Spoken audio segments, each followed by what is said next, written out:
Airports are my life. I am a gypsy, trapped in an actor's body.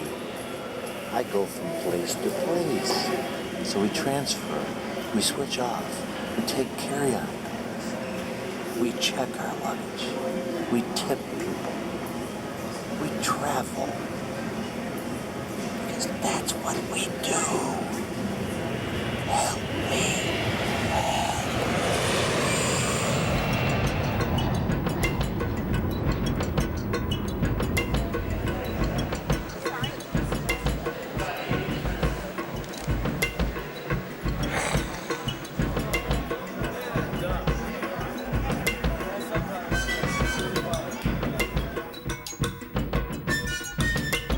Mr. Bruce Campbell.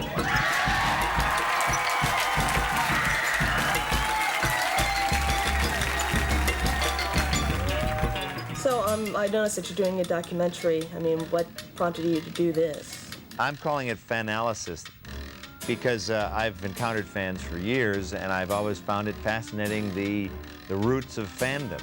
Fascinating. This is my friend Richie. Why are people fans? Why are they fans to the extent that they're going to spend, 40 weeks making a costume that'll walk across the stage for 4 seconds? That's fascinating to me.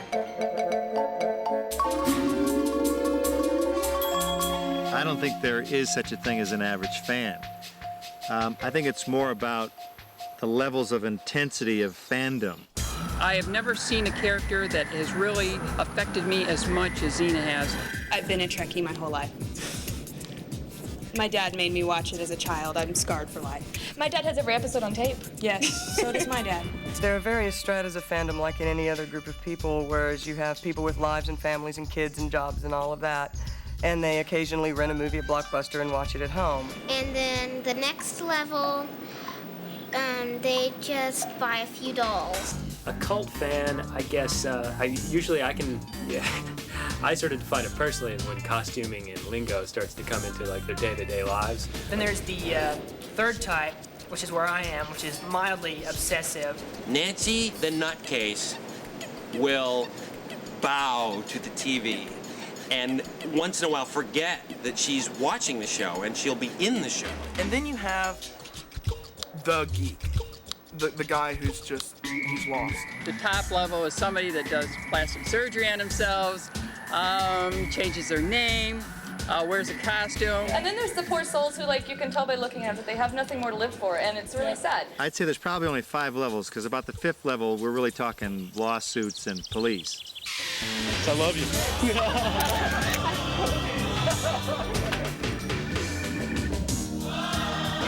I was 15 when I saw Army of Darkness, and that's what first started me getting into Bruce Campbell. And if I was a fan of anybody else, I would be flat broke.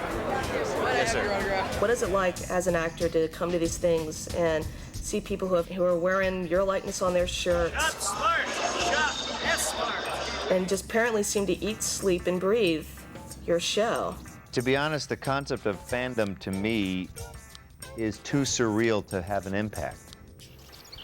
When I go home to the Pacific Northwest, it does not affect my day-to-day life.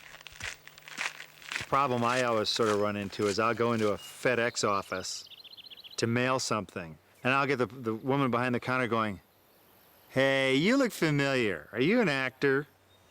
Yeah. What have I seen you in?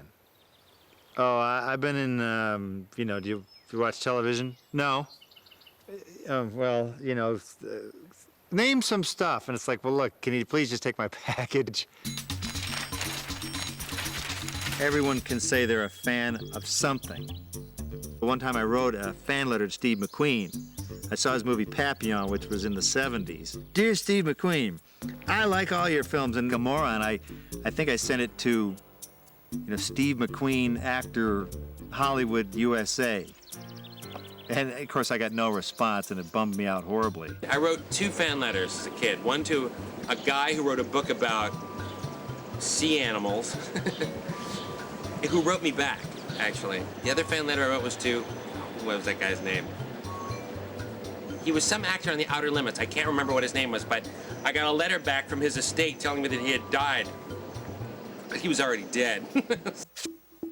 Fan mail itself is a fascinating concept. The fact that someone would send a letter to you, hoping that you'll read it in the comfort of your own home and be impressed. Dear Mr. Campbell, I wrote a short story about a guy named Norm who likes to torture small animals and sink bugs in the toilet by I'm an autopsy pathologist and enjoyed Army of Darkness. May I use your photo of skeletal hands reaching Dear Mr. Bruce Campbell, go Bruce, go sing We Are the World with your activist friends. I have written to you many times before asking intelligence. Dear Mr. Campbell, I think I should get a life.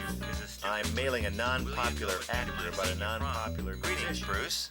Even though you do some of the cheesiest stuff I've ever seen, you're great at what you do. How about Tucson, Arizona? It feels like a card, not really a letter. It'll be like a horse or something, or a... Oh, no, it's a cactus that has crushed a car. Dear Bruce, not only are you talented, but goddamn sexy as well. Hope you're not offended by such a comment from another male. And if you are, I couldn't give a shit. So keep up the good work and more shirtless scenes. Thanks.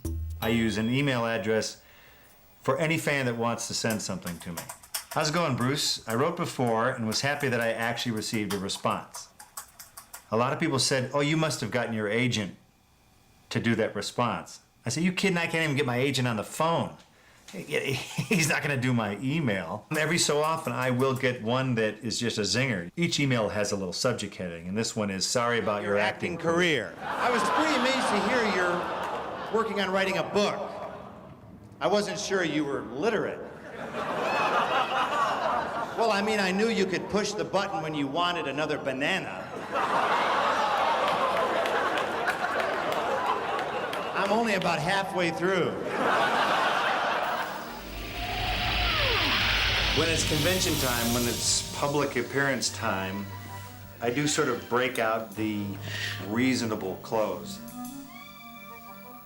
I'm hoping that the fans want to see someone who's approachable, that you're not wearing a Hugo Boss suit or whatever. I wouldn't know a Hugo Boss suit if it jumped out and bit me in the ass. You know, I'll go from your sort of dumb sandals with socks, I'll probably go to a nicer shoe or a goofier shoe. You know, I might have to dust the crap out of these because I'm getting a little too much rural dust. You know, I might go a little kookier. This is a martini shirt. That'll be for the Evil Dead crowd because unfortunately these maniacs can drink during the shows. So, you know, I gotta wear stuff that looks good with beer spill all over it.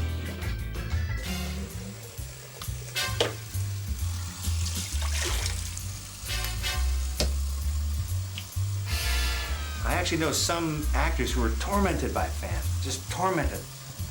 They think they're all crazy and they're all these, you know, 900-pound couch potatoes. You know, there's always a grain of truth in some of that. I look at it as sort of a grassroots thing. I'm sort of glad-handing and taking a pulse of what's out there. I am absolutely a traveling salesman. What I try and do sometimes is take things with me on the road to make me feel like I'm still sort of at home. I have a pillow that I travel with. I like to interact. It's nice to go out and see the face of the emails, live in person. Get my picture with you? Yeah, where's the camera? I can get there. Thank you. Oh, whatever, sure, where's the camera? If I want to get a hold of you as far as like scripts or anything like that, like is there email? Or Go to my website. Agent? Are you online at all? Yes. Go to the website. www.bruce-. So you actually answer all the mail yourself, or you? Yeah, if it's like but you should put in the subject heading. Right. Something a little more serious than like you rock. Try it again. Evil Dead was my first film experience for me. Yeah, Hamlet. All right, lovely. There's a certain mentality out there that's special. You'll definitely see the adrenaline start to pump. Your eyes start to light up. Theater, for God's sake. Evil Dead, for example, is probably one of the first movies this particular crowd saw that was just like, wow.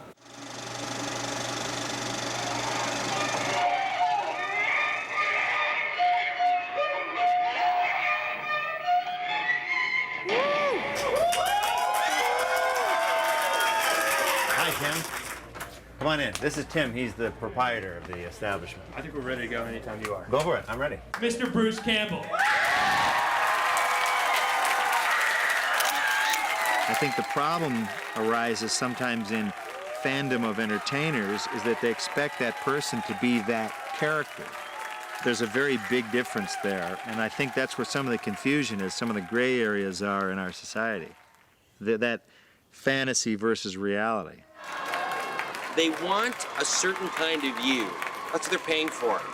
We actors run a very fine line of giving them what they want, but not giving too much away. When I go on stage to say hi, it's Ted Raimi up there. So I can't really hide too much behind a persona. What I have to do is to give very specific answers that aren't too personal, but not so impersonal so as the fans would be disappointed because they came to see me.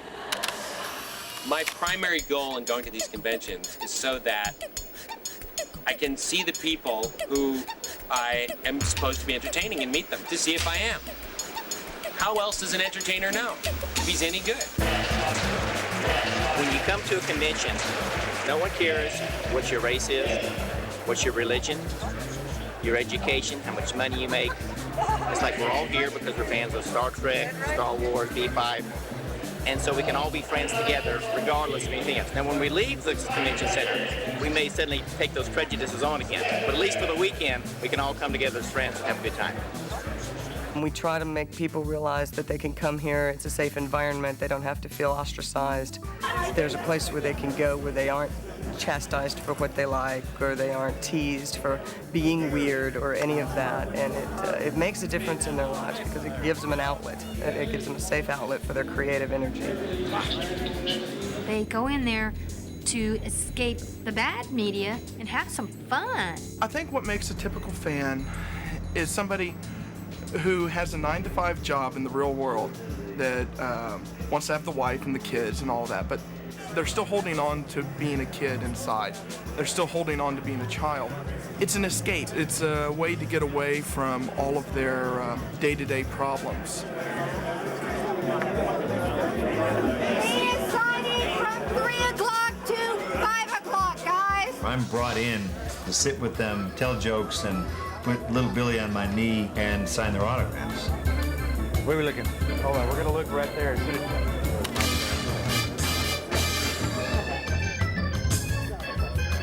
There you go. How are you? How are you? Good. What was your name? Artemis. Artemis, yes. Okay. There you go. Thanks. All righty. Say when. Carol and Jeff. When people line up for 2.5 hours for an autograph, to be honest, my initial reaction is, you poor bastard, I'm sorry you had to wait so long. I wish there was a way to make it all happen faster, but of course, in order to do that, you'd have to be more impersonal. Sorry if I scare you. I'd like to say you're a genius, and you are my idol. Yesterday, a woman wanted me to sign slightly above her breast, and, you know, and in order to get my hand in there, I sort of had to mush upon her breast a certain amount. I'm not saying that that was a bad thing. I'll go to a breakfast with them that the convention has arranged, and they'll sit there and they'll eat their pancakes without saying anything. You know, I have to kind of poke them and prod them to talk. When I run into a fan, sometimes they'll go, oh, you look kind of like a normal guy. Especially even when you work on a movie. If it's an action thing or something, you might train for weeks and weeks and weeks and get in really good shape, and you run around without your shirt on, and it's all makeup, and they spray you down. It's all make-believe, and then, you know, they see in reality, you know, you're at Denny's eating, and you're sort of slumping over a little bit, and you've got mustard on your chin just like everybody else. It's fans kind of get excited yet horrified at the same time. So I think within fandom, it's sort of a roadkill thing. They can't take their eyes off it. So what's probably the most surreal moment that's ever happened to you? A surreal, the costume event last night was pretty surreal to me. It had a fan-like frenzy yet nothing about what was on stage was familiar to me.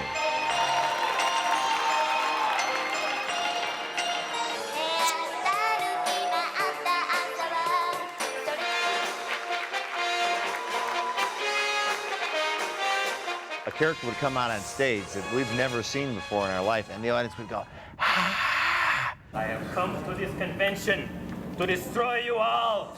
If any of you magical girls would dare stop me, remember, you all have short skirts, and I have tentacles.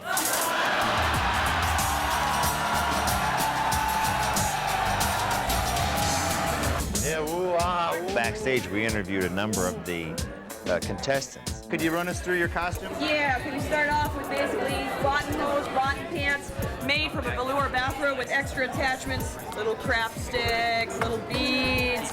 Did you make that? I cut it up, and I'd love to thank my mom because she's the one that sewed it for me. We just glue these kinds of, this kind of material together with the fashion and design the collar entirely with the fashion and modify this. Little jewelry, we had to make all the little jewelry pieces. I'm Kagato. I'm the evil overlord that tries to destroy the good guys.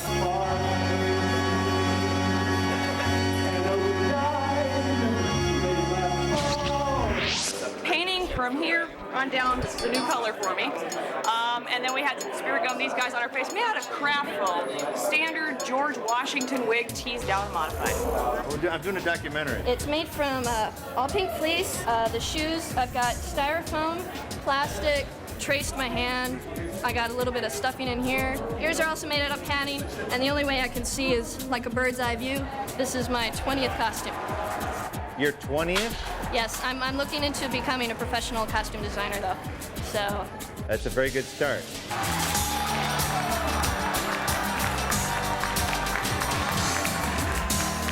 What do you got in your hand? My CD that I'm gonna lip sync to. What's the name of the song? Mouth by Meryl Bainbridge. Why'd you pick that song? Because that's the only song that I know all the words to.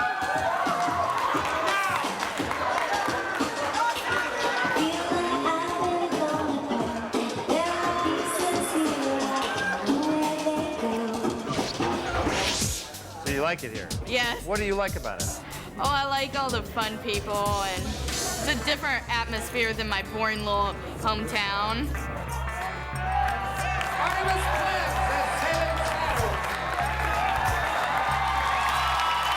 The first few conventions, 10 would come dressed like Xena, 5 like Gabrielle, then 20 like Xena, 10 like Gabrielle. Then like 30 people in these contests would come dressed like Xena, 15 like Gab, and like 5 like Joxer. I work for the county, an electrician for the county, but they don't know this side of me. The man behind the mask. As you can see, my character is Xena, Warrior Princess, and that is my name, legally changed by a judge. Each convention you do, you find yourself in a certain situation where you can't bend this arm and you can't move in this position. This costume is basically a leather dress. Basically just like Lucy's. So you modify it and change it and add a strap here or take a strap away or add Velcro. I consider myself a fan of sci-fi, fantasy, especially with the medieval period. The sword is a replica of Lucy's that was made by my friend. My son showed a real interest in Star Wars, and we initially built him a costume of Boba Fett for Halloween, and it was so popular I just sat down and started building an adult one. And over about the last year, I built this costume. This outfit I've been working on for about 4 years. And I also have the real chakra. The helmet I actually got from a fellow in Australia. Now, if I would have gotten this done in the States, it would have probably been on upwards to $1,000, $1,500. I've gone this far, might as well go just a little bit farther. So about 7 months ago, I decided to have some plastic surgery done, which rounded out my face a little bit more. George Lucas, if you're out there, I'm available. The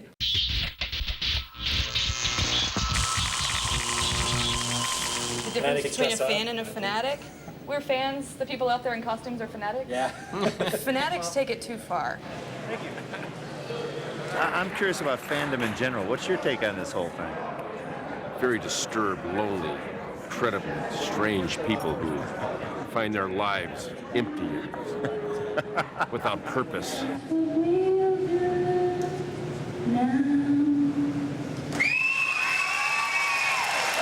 So they come to see guys like us.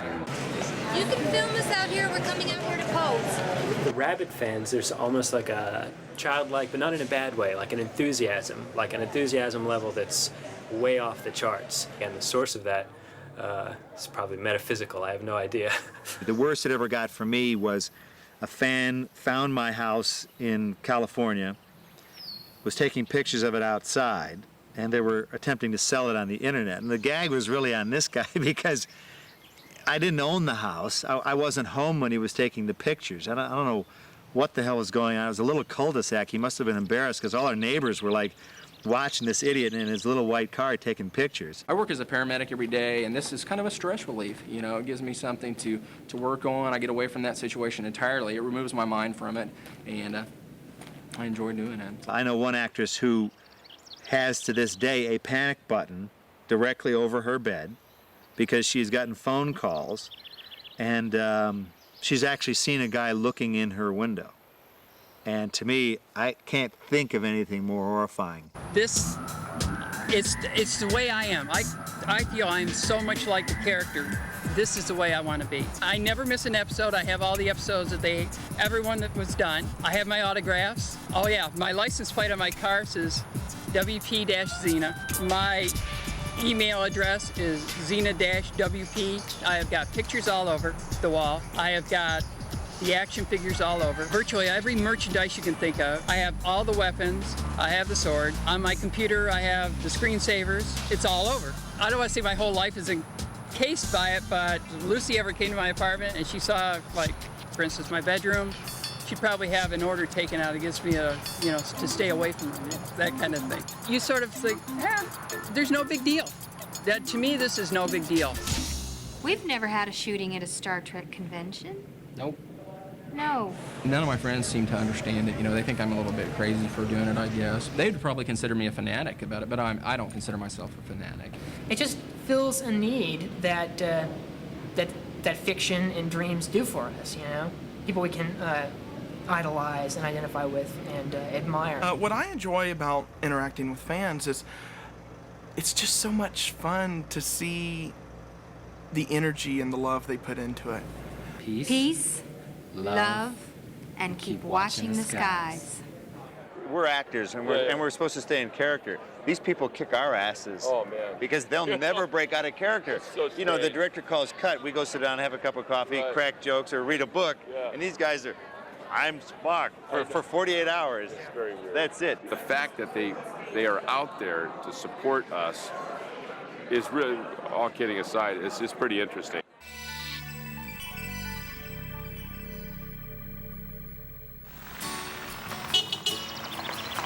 Hey, baby.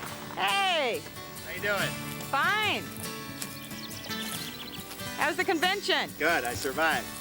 I think at the end of the day, actors and the people in front of the camera and people in the public eye should be glad that people are following their work, that enjoy their work, and support their work. I think yin and yang is a good concept. It's two elements that sort of intertwine and fit, but they don't blend necessarily. They're distinct and different. You have the actor who's in front of the camera doing this, and you have the fan who's supporting it doing that. And it's a good harmonious mix as long as they don't totally blend, because they can't. It's good to strike a balance, and it's good to realize that actors do have an obligation to the fans to acknowledge them, to interact in some degree, and don't get surprised if someone comes up and says, "Hey pal, how are you? How about a handshake?" because they think they know you. That's cool.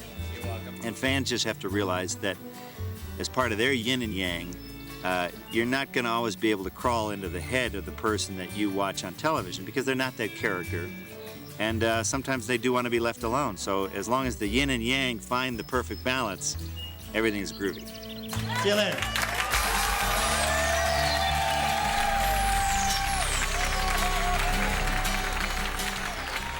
Oh yeah, Army of Dark, that's really bad too.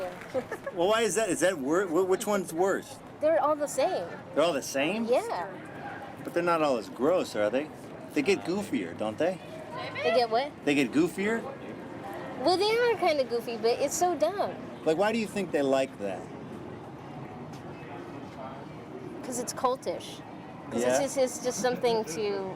Well, you know, guys just like that kind of stuff. Like stupid movie. Well, I'm sorry. No, I've met guys that are really just into stupid movies that are like goofy and morbid and gross. Exactly like that. I mean, So it's a that's guy- all they like. it's really just a guy- specific guys. I'm not saying all guys are like that, but there are a lot of specific guys that Are they like college that kind guys of movie. or? Unintellectual college guys, yeah. Unintellectual, I get it. Yeah.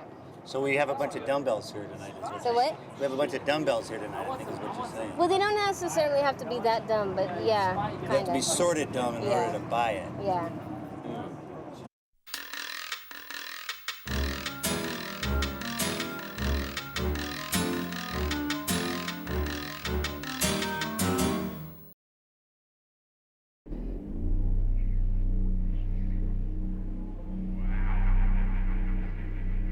Everyone said horror films were dead. People don't like them anymore, don't want to see them.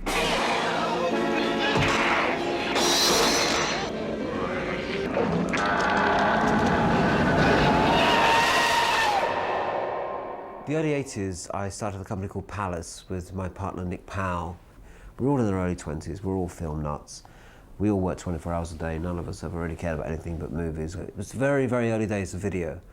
And Nick asked me, he was ex-Virgin, he used to be a partner of Richard Branson, if I would be interested in starting a label based on the kind of movies I showed in my cinema. I ran and owned a cinema called the Scala Cinema in King's Cross. It was a repertory cinema, we changed the program every day. We showed movies like Eraserhead, we showed films like the John Waters films, we showed Fassbinder movies, we showed Cocteau films, Kurosawa films, and strange movies. Those kind of movies weren't really being distributed on video, so Nick asked me to go to festivals and see what's around, see what you like to put on the label. I picked up John Waters' catalogue, I bought Mephisto, I bought Fitzcarraldo. But unfortunately, we realised that the kind of audience that was there for videos in those days, in the early 80s, was really not very sophisticated. People were selling videos in those days. People were buying them from garage, from gas stations, from all sorts of like dingy places. Real under-the-counter kind of places. So, but what they were selling was what they called video nasties, horror movies. So I started looking at a lot of this stuff in LA. It was called Book of the Dead, and that was its first screenings in Michigan, were as Book of the Dead. They came out to Hollywood and tried to sell it to studios out here. In most cases, they couldn't even get people to look at it. New Line made them an offer, but the offer wasn't very good. No money up front at all, and worldwide rights in perpetuity. First saw The Evil Dead at a thing called the American Film Market, which happens in Los Angeles once a year, where American independent filmmakers try to find distributors for their films. AFM, they showed trash. I mean, in the early days, it was really trash. It was garage band kind of movies. It was real gonzo films. Stuff that really mainly was seen by people at home on their own while they're sharpening their chainsaws. It was my first visit there with my partner, Stephen Woolley, and he had seen it and came back to tell me very excitedly that he'd seen this terrific horror picture that had like all the elements and was bloodier than anything he'd ever seen before. And I watched the picture, and first I was quite startled at the graphicness of the violence. It was a little scary. It was like, oh my God, that, you know, really was sort of hitting these ghouls with iron bars. But then after the ghouls were being hit continuously for a few times more gratuitously and more grotesquely than normal, you began to see the humour of it. I was also struck by how superbly well filmed it was. Especially the camera work, and especially the editing. And the sound effects.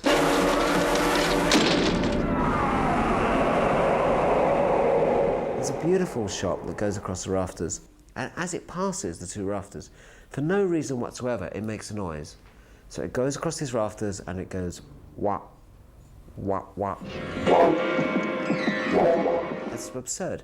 It's a sound. It's making the sound of a camera passing an object.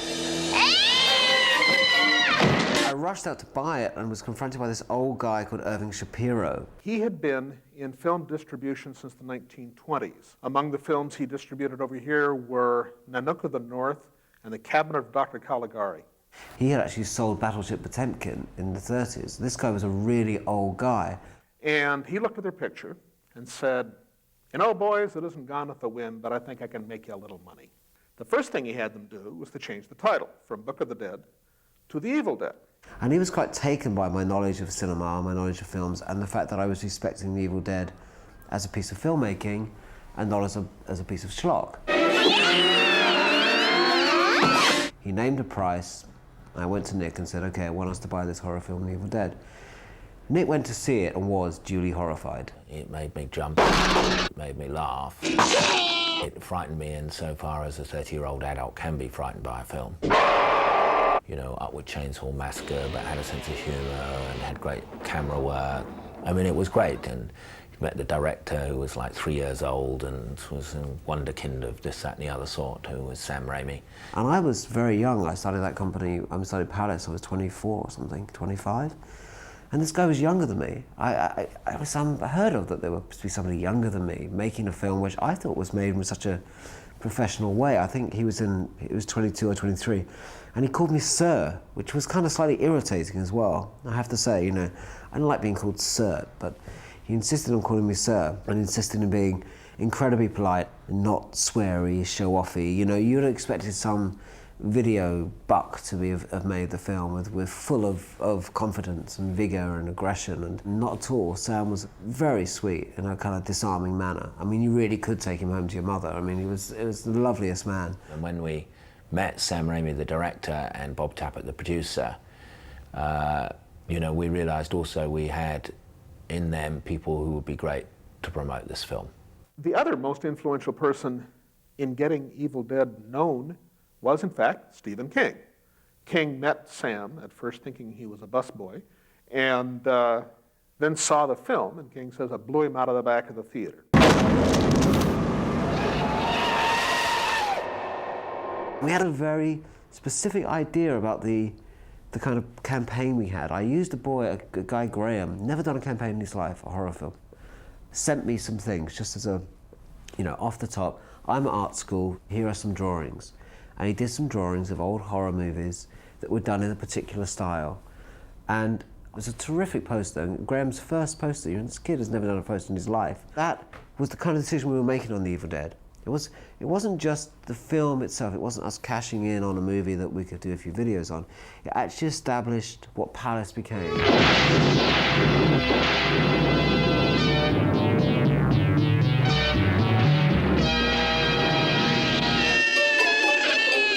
Then we did something really audacious. We released the film theatrically, in cinemas, and on video at the same time. This was unheard of.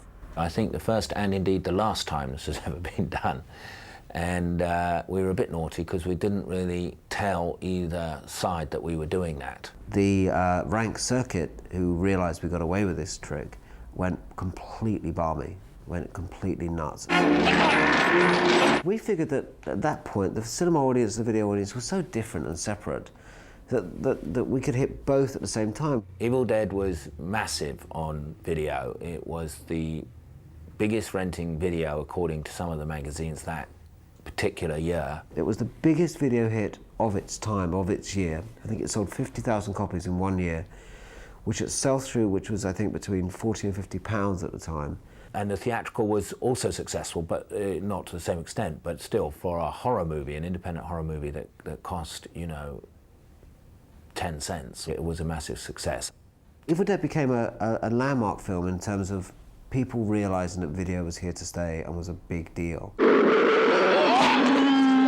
became a landmark film for censorship, because as well as being an incredibly successful film, it became a very controversial film.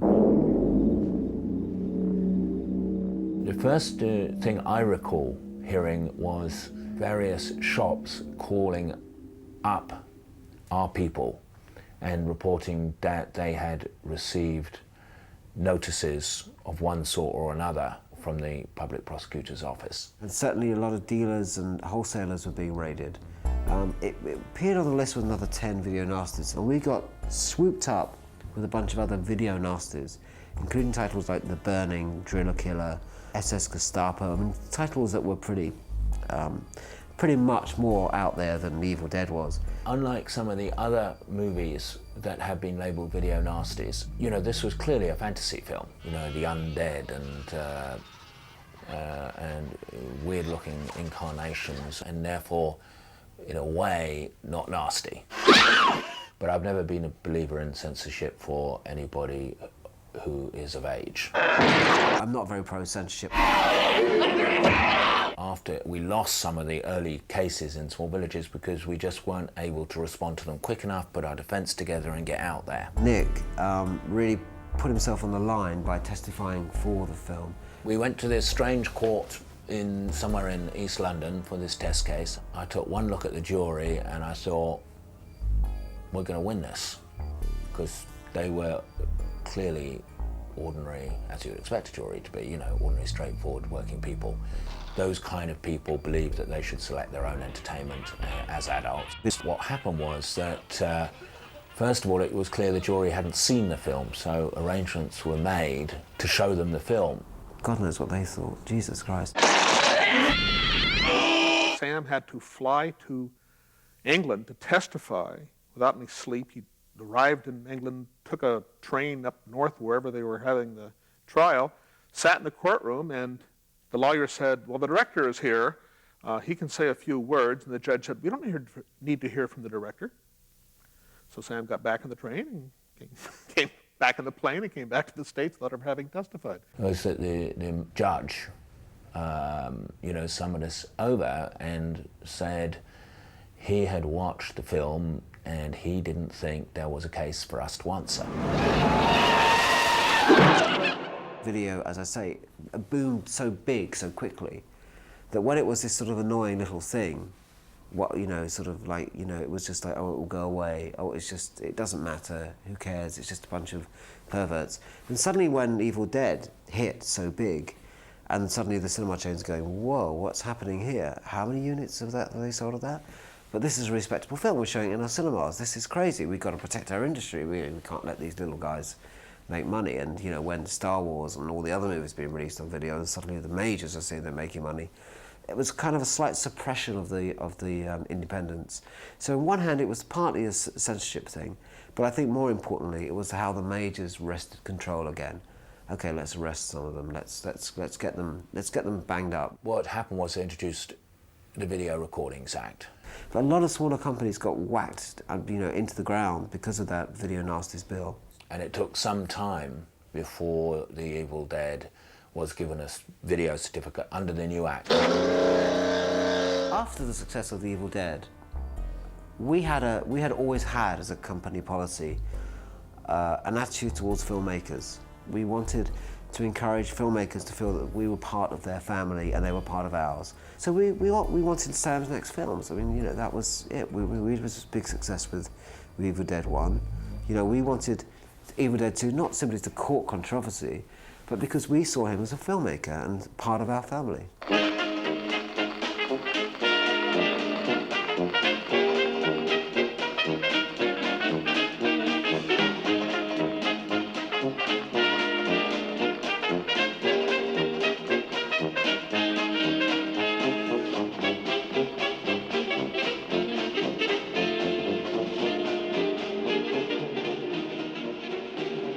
But he's gone on to make some fantastic films since, of which Simple Plan is just fantastic, Sam. I just thought I'd let you know that, in case you see this.